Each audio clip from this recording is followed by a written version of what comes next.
नमस्कार, के बाद देख रहे हैं आप और मैं आपका साथ सुनील पटेल। आज हम पहुंचे हैं खानपुर विधानसभा में, जहां एक दिलचस्प मुकाबला होने जा रहा है और उत्तराखंड की हॉट सीट इस खानपुर सीट को नाम दिया गया है। आपको बता दें, जिस तरह से लगातार यहाँ के समीकरण बदलते आए हैं, लेकिन इस बार समीकरण कुछ और ही कह रहे हैं, क्योंकि लगातार 4 योजनाओं से यहाँ पर प्रणव सिंह विधायक बनते आ रहे थे, लेकिन इस बार उनको टिकट न देकर भाजपा ने उनकी पत्नी देवयानी सिंह को टिकट दिया है। वहीं दूसरी ओर पिछली बार निर्दलीय चुनाव लड़े मैदान में रहे रविंद्र पनियाला हमारे साथ मौजूद है। इस बार बहुजन समाज पार्टी के सिंबल पर चुनाव लड़ रहे हैं और देखना होगा कि आने वाला जो समय है वो कैसा रहता है। बात कर लेते हैं। सबसे पहले आपका स्वागत है। आपके चैनल का भी सबसे पहले स्वागत है। रविंद्र जी, सबसे पहले जानना चाहूँगा, जिस तरह से लगातार आप क्षेत्र में बने रहते हैं और पहले निर्दलीय चुनाव भी लड़े, भाजपा चुनाव लड़े, लेकिन इस बार बहुजन समाज पार्टी के सिंबल पर चुनाव लड़ रहे हैं, कैसा लग रहा है? मुझे तो सारे चुनाव बढ़िया लगते हैं। मैं तो चुनाव लड़ने का मेरा काम सम्मानित मतदाता जितना वोट दे मैं एक्सेप्ट कर लूँ। तो इस बार सिंबल कैडर वोट जो बसपा का है वो, और जो आपने वोट कमाया है क्षेत्र की जनता के बीच में रहकर, वो तो जीत कैसे निश्चित लग रही है? इसका मुझे कोई आइडिया नहीं है, क्योंकि मैंने अपने सम्मानित मतदाताओं का, जो भी मेरे क्षेत्र के बुजुर्गवार हैं, युवा नौजवान हैं, कभी भी मेरे को कितना ही वोट मिला हो, मैंने कभी ये नहीं कहा कि आपने मुझे वोट नहीं दिया, और मैंने एहसास नहीं होने दिया उन अपने सम्मानित मतदाताओं को। सम्मान के साथ में जहाँ भी मिले हमने लाड़ प्यार अपना वही रखा। हमारा व्यवहार भी ऐसा ही रहा कि वो समझ भी नहीं पाए कि इस वोट तो दिया नहीं, लेकिन आदमी फिर भी ठीक है। तो इतना हमने अपने लोगों के बीच में विरोध में रहते हुए रखा, उसी का आज नतीजा कि सब लोग यही कह रहे हैं, भाई एक बार भाई एक सभी बेचारे को देख लो, ये भी हमारा भाई ही है, कोई दुश्मन तो है नहीं। तो उसी का आज माहौल में अपने आप बदलाव आया। मेरे पास तो कोई ऐसी जड़ी बूटी थी नहीं जो मैं अपने लोगों को इस तरह का मजबूर करता। ये कहीं ना कहीं किसी और ने मजबूर किए। अपने लोगों का भी कहीं ना कहीं हम लोग सम्मान कर रहे थे, तो सबसे प्रायोरिटी पर उन लोगों ने हमें भी ये सम्मान जो दिया, हमारे लिए भी बहुत बड़ा ये अपने आप में कोई ऐसा अजूबा है कि हम इसे निभाते हुए ऊपर वाले से हम तार मिला के ये बात करेंगे कि कैसे हम इन लोगों का वो सम्मान करें जो हम अपनों का भी नहीं कर पाए, वो उससे ज़्यादा सम्मान हम इनका करें। तब हम इनके कहीं ना कहीं दिलों में बसने का काम करेंगे। व्यवहार और राजनीति आती जाती चीज़ रहती है।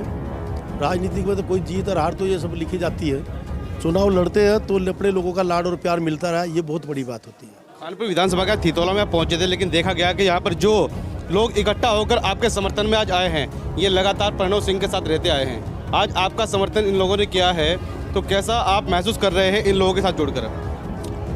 मैं तो उम्मीद भी नहीं कर सकता था कि ऐसी सर्दी के मौसम में और बारिश ऊपर से हो रही हो। आदमी कोई किसी को, नेता तो कम से कम आदमी तो किसी की मदद कर भी देता, नेता तो मदद कर ही नहीं रहा आज के ज़माने में।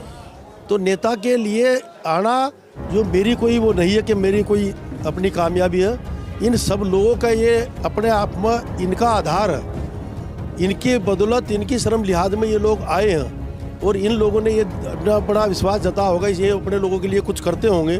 तो आज नेताओं को छोड़कर ये समाज जो है, ये टीम है पूरी की पूरी, इनके साथ में इतना बड़ा जुड़ाव है इनका, तो मैं कहीं ना कहीं अपने लोगों के सुख दुख में काम आते होंगे, तब ये स्थिति है। प्रणव सिंह को इस बार भारतीय जनता पार्टी ने भी नकार दिया, उनकी पत्नी को टिकट दिया गया है। दूसरी ओर देखें तो सुभाष चौधरी, वो भी एक चौधरी परिवार से है और आप भी चौधरी परिवार से आते हैं, लेकिन एक निर्दलीय प्रत्याशी पत्रकार उमेश कुमार भी आप लोगों की सीट पर चुनाव लड़ रहे हैं। बहुत अच्छा। तो क्या लग रहा है आपको, जनता कितना पसंद कर रही है और क्या बातें? देखिए, ऐसा है, कुछ लोगों का तो मैं किसी की निंदा नहीं करता हूँ, और मेरा टेस्ट नहीं कि मैं दूसरे लोगों का नाम हूँ। और रही चौधराहट की बात, हमारी बिरादरी में जो चौधरी है, मैं तो चौधरी हूँ नहीं। हमारे समाज में चौधराहट जो है हमारी झबरेड़े वालों के यहाँ, हम लोग तो भाइयों के भाई हैं, और हम लोग भाई रहकर रहना चाहते हैं। चौधरी चादरी हमारे बीच में कोई आया गया, चुनाव लड़ते लिख लो, चौधरी तो या समाज है जिसे चौधरी बनाओ वही चौधरी हो जाता है।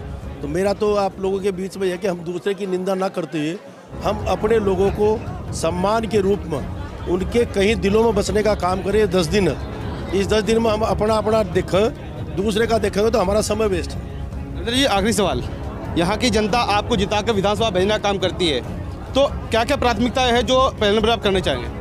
सबसे पहली एक ही और आखिरी की प्राथमिकता कि बच्चे को विधायक बनाने का काम मेरा। बोल घेरा, बड़ा करियो भाई, बड़ा करो। और भी लोग हमारे साथ मौजूद हैं, यहाँ के जो लोग इकट्ठा होकर आए हैं। मौजी, क्या कहना चाहेंगे जिस तरह समर्थन में आए रविंद्र जी, क्या लगता है इस बार कौन जीतने वाला है खानपुर सीट? रविंद्र सिंह जीतेंगे। कैसा समर्थन है? कैसा समर्थन है? बढ़िया समर्थन है। दिन रात साथ हैं?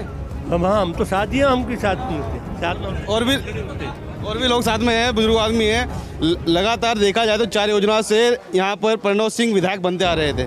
इस बार क्या लग रहा है, समीकरण क्या बदल रहे हैं? नहीं, इनके बदल रहे जी करो। कानपुर विधानसभा जो सीट है इसके समीकरण बदलकर कहाँ जा रहे हैं? कौन बनने वाला है विधायक? इन्हें बनाओगे जी। रविंद्र पनियाला जी को? हाँ जी। और भी लोग हैं, क्या लगता है इस बार? रविंद्र पनियाला जी। 20 साल से विधायक रहे, आज तक हमारे थितौला खेमपुर में कोई भी ढंग का विकास नहीं किया। बात करते थे मेडिकल कॉलेज की, ये देंगे वे देंगे, दलितों का विकास होगा, ये होगा। आज तक हमारे गांव में एक भी काम नहीं किया। कोई 100 मीटर लंबी चौड़ी हमारा पूरा गांव, हमारे पूरे समाज के लोग, एक जो जंगल में चक्रोड़ मैन जहाँ उस पर कोई इतना पानी चल रहा है, अभी जाकर देख लो। आज तक विधायक ने नज़र उठाई नहीं उस पर। हमारे शमशान घाटों की बाउंड्री या हमारे कब्रिस्तान की बाउंड्री कई बार मांगा भी हमने, मगर आज तक कुछ नहीं दिया। इस बार वोट की चोट देने वाले हैं क्या? रविंदर भाई पनियाला को देंगे, बच्चा बच्चा देगा, खेमपुर थितौल देगा और पूरे खानपुर विधानसभा का 1 करोड़ मिलेगा। देखिए जिस तरह से लोगों का जो रुझान है वो रविंद्र पनियाला को, क्योंकि हम जब ग्राउंड जीरो पर पहुंचे तो ग्राउंड जीरो पर भी इस बार रविंद्र पनियाला का जो नाम है वो अच्छे से गूंज रहा है। लेकिन देखना होगा जिस तरह से कानपुर विधानसभा की जनता रविंद्र पनियाला के साथ जुड़ चुकी है। अब आने वाली जो 10 मार्च होगी, मतगणना का दिन होगा, उस दिन कानपुर विधानसभा से किसके सिर पर ताज पहनाती है कानपुर की जनता, ये आने वाला समय तय करेगा। तब तक के लिए नमस्कार।